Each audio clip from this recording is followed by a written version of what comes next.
Behind me in Panipat, tons of discarded clothes are being sorted, shredded, and turned back into yarn. This city has become one of India's biggest recycling hubs, processing wastes from across the country and in some cases abroad. But while the industry is often celebrated as sustainable, questions remain about the conditions that workers face and the environmental cost of recycling at this scale. Panipat has become one of India's key centers for textile recycling. Every day, tons of discarded clothes arrive here from across the country and abroad. What was once waste is now part of a growing global industry built around reuse and regeneration. Panipat के अंदर recycle yarn बहुत ही अच्छी quantity में बनता है, जो कि एक जो है ना बहुत बढ़िया काम है, जो कि वेस्ट हमारी जो कपड़े निकलते हैं उसको रिसाइकल करके दोबारा यार्न बन जाता है, जिससे सारी प्रोडक्ट बन जाती हैं। अपनी टी शर्टें हैं, सॉक्स है, फैब्रिक है, हर आइटम इससे बन जाती है। निवार है, डोरी है, तो धागे के मल्टीपल यूज हैं, हज़ारों यूज हैं। सभी यूजों के अंदर ये रिसाइकल यार्न यूज हो रहा है। तो सर, जैसे आपने बताया कि आप पहले कॉटन यार्न बनाते थे। 1980 में मैंने ये इंडस्ट्री यहाँ से पानीपत से लगाई थी, तो तब हम कॉटन यार्न बनाते थे, प्योर 100% कॉटन यार्न। तो जैसे ही ज़माना आगे बढ़ता रहा, चाइना कंपटीशन में आ गया, चीपर का ज़माना आ गया कि हर चीज़ सस्ती चाहिए, कंपटीशन बढ़ गया, तो ये रिसाइकल यार्न ही भी बनना शुरू हो गया। 2002 से ये चल रहा है, जो कि आज जो है पानीपत के अंदर 100 इंडस्ट्रीज़ हैं। 1980 में एक ही इंडस्ट्री थी जो कि मैं रन कर रहा था, और उसके बाद जो है इस पर लाइसेंसिंग होती थी और कोई इंडस्ट्री नहीं आ सकती थी इसमें। तो 92 के अंदर डॉक्टर मनमोहन सिंह ने फाइनेंस मिनिस्टर जब थे, तो इन्होंने इसको री-लाइसेंसिंग कर दिया था, लाइसेंसिंग इसकी ख़त्म कर दी थी। तो उसके बाद 94 से इंडस्ट्रीज आनी शुरू हो गई थी ये, और अब जो है पानीपत के अंदर 100 से ज़्यादा इंडस्ट्रीज रिसाइकल यार्न की हैं। और सर, अभी आपका बिजनेस कैसा चल रहा है और अभी क्या डिमांड है आपके इंपोर्ट्स की? आप एक्सपोर्ट किधर किधर करते हैं? एक्सपोर्ट्स में जो है ईस्ट मिडल ईस्ट कंट्री के अंदर एक्सपोर्ट है, और वैसे तो एक्सपोर्ट हर तरफ जा सकता है। ये इसमें फैब्रिक भी है, बांग्लादेश भी एक्सपोर्ट जा रहा है इसमें। और जो वेस्ट आता है वो किधर से आता है? वेस्ट ऑल ओवर वर्ल्ड से वेस्ट आता है। ये जो पुराने कपड़े या जो टेक्सटाइल मिलें हैं, जो कपड़ा फैब्रिक बनती है, उनकी कटिंग आती है। ये सब जो है मिक्स होके कलर वाइज सेपरेट करके, इसको सेग्रीगेट करके, कलर इसको डाई करने की ज़रूरत नहीं है। 100% ये जो है ना, ब्लैक को ब्लैक, नेवी को नेवी, ऐसे कलर वाइज बना के इसका धागा बन जाता है। ऐसा करने से ना हमें डाइंग प्रोसेस करना पड़ता, ये प्रोसेस भी बच जाता है, ना डाइंग करने की ज़रूरत है, और अपना जो है ना सेग्रीगेट किया और कलर यार्न बन जाते हैं। Inside this network, old garments go through multiple stages of sorting, shredding, and processing. Different types of fabric are separated, broken down, and turned into fiber again, which is then spun back into yarn for textile production. तो आप labour को यहाँ पे देते हैं? सारा कुछ देते हैं। अच्छा, तो एडमिनिस्ट्रेशन, प्रोडक्शन, मेंटेनेंस, सारा कुछ। कितने लेबर होंगे यहाँ पे? अलग अलग प्लांट है मैडम, सारा मिला के 350-400 लेबर हो गई। और इसमें से औरतें और मर्द कितने होंगे? कितने होंगे आपके एस्टिमेट से? कौन से? आपने बोला 300-400 लेबर होगी, हाँ, तो इसमें से मर्द और औरतें का क्या डिवीजन होगा? माइक्रो मतलब कितनी औरतें काम करती हैं? औरतें तो कम है मैडम, दिन में करती हैं वही 40-50 औरतें होंगी। हाँ। तो ये कहाँ से आती है लेबर? जैसे सर बता रहे थे कि हमारी अपनी कॉलोनी है जी। मोस्टली 80% लेबर कॉलोनी में रहती है। 20% जो है वो बाहर से अगल बगल कॉलोनियों में रहती हैं, वहाँ से आते हैं। तो जब ये लोग काम करते हैं तो किस तरीके की प्रॉब्लम्स आती होंगी इन्हें काम करते हुए, या कुछ आपको बोलते हैं कि कुछ? 2 तरह की लेबर होती है मैडम। एक तो होती है स्किल्ड लेबर, जिनको इस लाइन का एक्सपीरियंस है, ये काम सारे जानते हैं, वो स्किल्ड लेबर में आती है। कुछ जो ऐसे काम होते हैं जो अनस्किल्ड लेबर होती है, जैसे चाइना में आप देख के आई, वहाँ अनस्किल्ड चल जाते हैं। और इस तरह से दो तरह की लेबर है।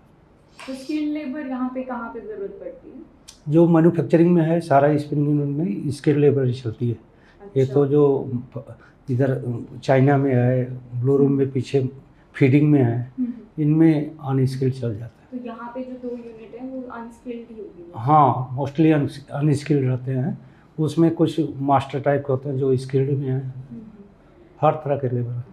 तो जैसे बोला जाता है कि सांस में दिक्कत ये सब होती है इससे? नहीं, हमारा प्लांट लगा हुआ है मैडम, प्लांट लगा हुआ, मतलब जो माइक्रो डस्ट उड़ता है ना, वो प्लांट लगा हुआ, वो सक कर लेता है।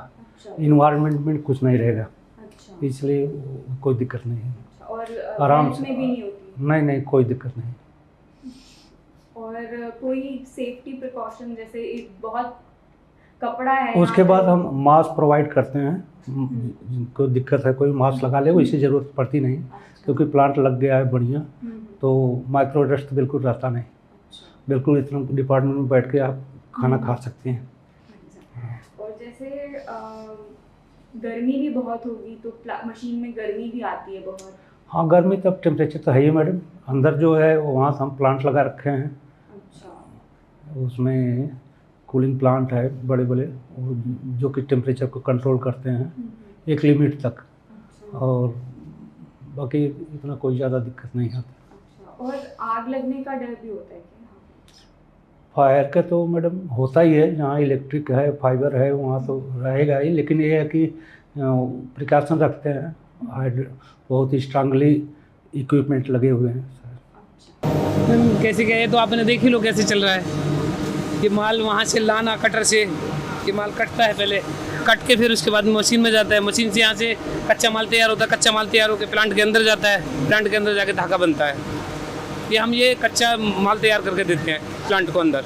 नहीं, वैसे तो कोई प्रॉब्लम नहीं है, जैसे कोई प्रॉब्लम आती है तो सारी सॉल्व हो जाती है। The industry runs on thousands of workers in small manufacturing units spread across Panipat's industrial clusters. It is a system driven largely by MSMEs, informal labor and piece rate work across sorting and processing units. आपका नाम क्या है aunty? हमारा बंधन बंधन है। बंधन। और आप कब से काम कर रहे हैं? हम हो गए कम से कम 15 साल। 15 साल से। और आप यही छांटने का काम करते हैं? हाँ। इसी जगह पे काम करते हैं। तो आप ओरिजिनली कहाँ से? आप पानीपत से ही हैं? नहीं, हम बाहर से हैं। कहाँ से आप? यूपी से।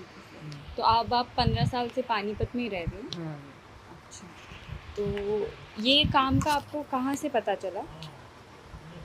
हमें सब यहीं से पता चला। अच्छा। हाँ, अच्छा। यहीं से पता चला, यहीं से कर रहे हैं। तो जैसे इस काम को करने में कोई तकलीफ आती है क्या? नहीं जी। ठीक होता है। हाँ। और क्या काम होता है बेसिकली? पूरे दिन ये सॉर्ट करना और कल रंग के हिसाब से? हाँ, ये कलर बनाने हैं, अलग अलग करने हैं। अच्छा। और यही काम होता है, कलर अलग करने, मिक्स आते हैं तो अलग करने पड़ते हैं। अच्छा। तो आपके हिसाब से कितने टन आते होंगे कपड़े? माल तो काफ़ी आ जाता है। बहुत आ जाता है। और कितने घंटे आप काम करते हैं? 8 घंटे। और क्या सैलरी? चलिए 7,000। 7,000 दिन की? हाँ, 8 घंटे की ड्यूटी, 9 से 6, 7,000 सैलरी। और यहाँ कितने लोग काम करते होंगे?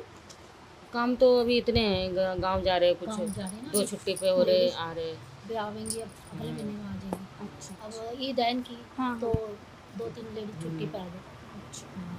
कभी काम के हिसाब से तो कभी ज़्यादा भी हो जाता है काम, तो ज़्यादा लगा आ जाता काम, ये बात है। तो वैसे कोई तकलीफ वगैरह नहीं? नहीं नहीं जी, तकलीफ कोई नहीं, काफ़ी दिनों में काम में तकलीफ नहीं कुछ। But alongside this recycling economy, concerns remain. Dust, long working hours, and exposure to fibers are part of daily life for many workers. In nearby communities, questions about pollution and health impacts continue to surface. तो यह bundles जो देख रहे हैं आप मेरे पीछे, ये 80 kg का बंडल्स होता है। ये हम इंपोर्ट करवाते हैं बाहर कंट्री से, जैसे बाहर विदेश से करवाते हैं, जैसे पूरे एशिया में जितनी भी कंट्रीज है वहाँ से हम अपना ये इंपोर्ट करवाते हैं और यहाँ पे हम सेल करते हैं सस्ते दाम में। और ये भी मैं बता देता हूँ, ये यूज्ड कपड़ा होता है और शोरूम रिटर्न भी रहता है इसके अंदर। और जो ये सरोजनी नगर, ये सब दिल्ली में जितने भी ये सब है ना, ये छोटे छोटे जो दुकानें हैं इसमें बेचते हैं। और जो जिसको बिज़नेस करना होता है अपना, वो अपना बिज़नेस भी कर सकता है 80 kg बंडल्स लेके। जैसे कि अगर आप मैं ये समझाने की कोशिश कर रहा हूँ आपको कि अगर आपको बिज़नेस अगर करना है ये वाला, तो आप पानीपत आ सकते हैं। या पानीपत बरसत रोड पे बहुत ढेर सारे यहाँ पे दुकानें हैं, कहीं से भी आप ले सकते हो आप, ऐसा कुछ नहीं है। अगर आइटम आपको अच्छा लगेगा तो आप बिज़नेस अच्छा कर पाओगे। सर, आप बता रहे थे कि 3 तरीके की क्लास होती है इन कपड़ों की। हाँ, तो वो क्या? तो 3 तरीके जो क्लास होती है वो A ग्रेड होती है, B ग्रेड होती है, C ग्रेड होती है और ये होती है AB ग्रेड। ठीक है, तो AB ग्रेड में क्या होता है, उसमें मिक्सअप रहता है, मतलब कि उसमें 70-30 रहता है। मतलब 70% ख़राब भी निकल सकता है, 30% अच्छा भी निकल सकता है, या फिर 30% ख़राब निकल सकता है और 70% अच्छा भी निकल सकता है। और A ग्रेड वाला जो होता है उसमें 10% का प्रिकॉशन लेके चलते हैं, वो सेफ़ जोन के लिए, क्योंकि इसके अंदर क्या होता है, रिजेक्शन पीस 10% तक मान के चलते हैं। क्यों अगर उससे ज़्यादा निकलता है तो हम कस्टमर को ये बोलते हैं कि ठीक है, मैनेज हो जाएगा सब कुछ, मतलब लॉस नहीं होने देंगे, नेक्स्ट ऑर्डर में आपको मैनेज कर देंगे। और जो C ग्रेड होता है वो तो मतलब जैसे धागा बनाने के लिए होता है, जैसे बंडल्स, ये बंडल्स खुलते हैं ना, तो फिर उसमें धागा बनाने के, उसमें रिजेक्शन पीस बहुत ज़्यादा निकलता है। तो जैसे ब्लैंकेट वगैरह है, ये सब है, तो उसमें धागा बनाने के काम में आता है। तो हमारा काम क्या है, जैसे कि यहाँ से बाहर से मंगवाते हैं, यहाँ पे फिर हम कंबल्स वगैरह बनाते हैं, फिर हम इंपोर्ट कर देते हैं नए माल के हिसाब से।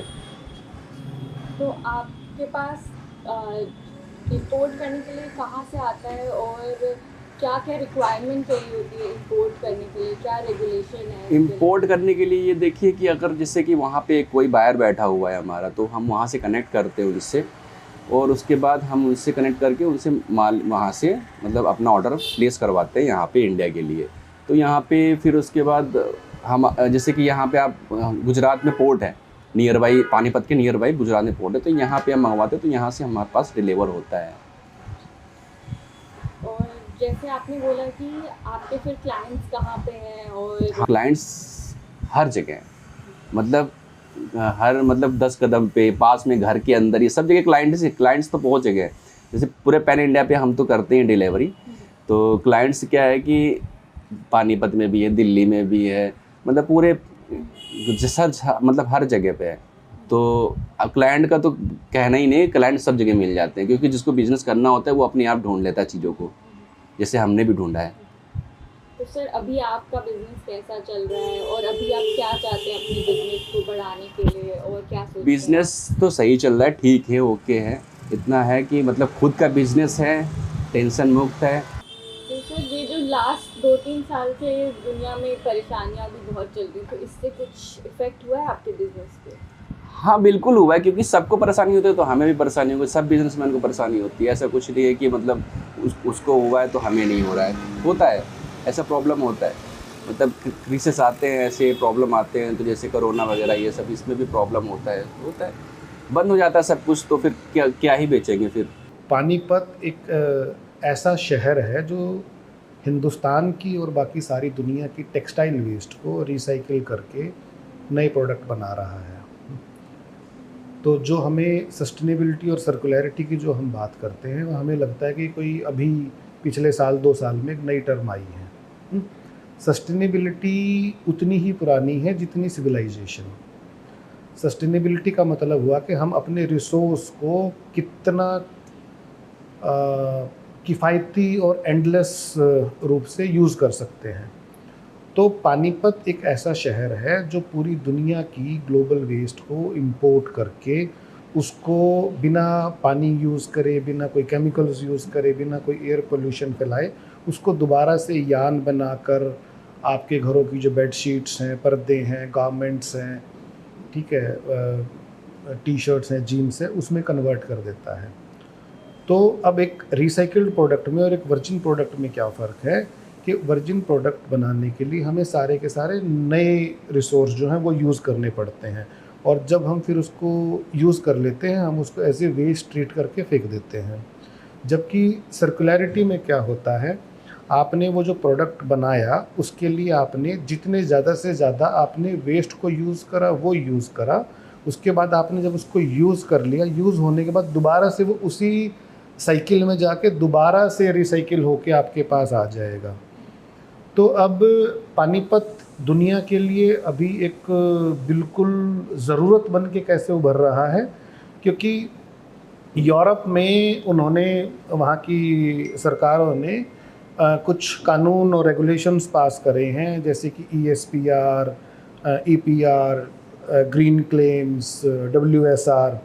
तो इन ए नटशेल इनका मतलब ये हुआ कि अब यूरोपियन फैशन जो ब्रांड्स हैं वो रिसाइकिल्ड प्रोडक्ट पे ज़्यादा फोकस करेंगे, वो सिर्फ रिसाइकिल्ड प्रोडक्ट ही इंपोर्ट करेंगे, और वो उनको अपनी वेस्ट का जो टेक्सटाइल वेस्ट है उसको उन देशों को देना पड़ेगा विच कैन रिसाइकिल। और वहाँ पे जो इंडिया है, हमारा as an country recycling rate दुनिया में सबसे ज़्यादा है, हमारा जो रिसाइकलिंग का इकोसिस्टम है वो सबसे ज़्यादा डेवलप्ड है। तो अब जो ये अगले 3-4 साल में जो नया बिजनेस अनलॉक हो रहा है उसके लिए India is the most ready country in the globe. अगर हमारी इंडस्ट्री उसको इस हेड स्टार्ट को यूटिलाइज कर लेती है तो India can become a major manufacturing and competitive circular manufacturing powerhouse. For many families here, the recycling industry is both livelihood and burden. Residents living around these units speak about dust, polluted drains, and health concerns, even as entire neighborhoods depend on factory work to survive. In Panipat, the story of recycled fashion is not just about sustainability, it's also about people living alongside the industry every day. As global demand for sustainable fashion grows, Panipat sits at the center of this transition. It is an industry built on circularity, but also one that raises difficult questions about cost, responsibility, and what true sustainability really means. What happens to the clothes we throw away rarely crosses our minds. But here in Panipat, that waste becomes part of a massive economy, one that employs thousands. As the world pushes for more sustainable fashion, this city sits at the center of growing debate over recycling, regulation, and who ultimately bears the cost of fast fashion.